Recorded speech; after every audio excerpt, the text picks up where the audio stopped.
puisque j'étais moi-même une des soi-disant victimes. J'ai des amis qui ont fait de la prison.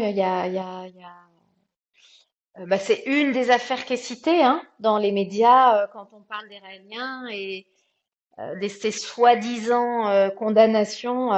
Pour le coup, cette affaire-là, je la connais extrêmement bien, puisque j'étais moi-même une des soi-disant victimes. Donc j'en connais tous les rouages.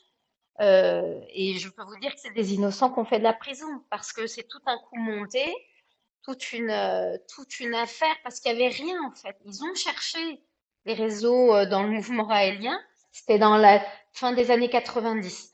Après enfin, tout le lancement de cette campagne, enfin, c'était en plein dedans même, de cette chasse aux sorcières de toutes les minorités religieuses, dont le mouvement raélien est un fer de lance, j'ai presque envie de dire, en France. Et il fallait trouver quelque chose. Donc il y a eu tout un coup monté.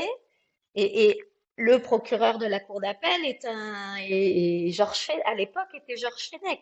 C'est-à-dire que c'est ce monsieur qu'on voit dans les médias aujourd'hui et qui a été président ensuite de cette institution qui s'appelle la Miviludes, dont le combat est de lutter contre ils n'ont plus le droit de dire secte, ils disent dérives sectaires maintenant, puisque ça avait été condamné et qu'on ne peut pas stigmatiser un groupe. Mais il faut comprendre qu'on est dans quelque chose qui est un véritable coup monté. On peut faire des rencontres qui peuvent nous mettre en difficulté, qui peuvent être traumatiques aussi.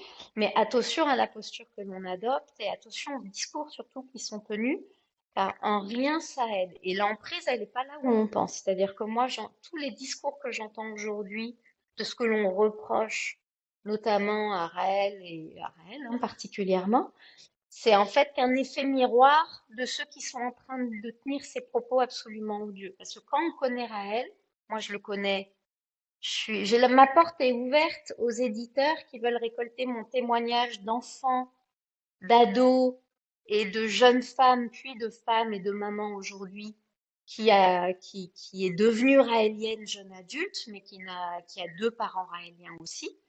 Mais comme il n'y a pas d'enfants raéliens, puisque c'est un choix que l'on fait quand on est en âge de le faire et en âge de décider pour soi, il n'y a pas d'éducation ou d'imposition plutôt de choix religieux dans notre philosophie.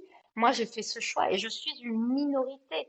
C'est-à-dire qu'il y a des milliers d'enfants ou d'adultes aujourd'hui qui ont été des enfants de parents raéliens dans le monde.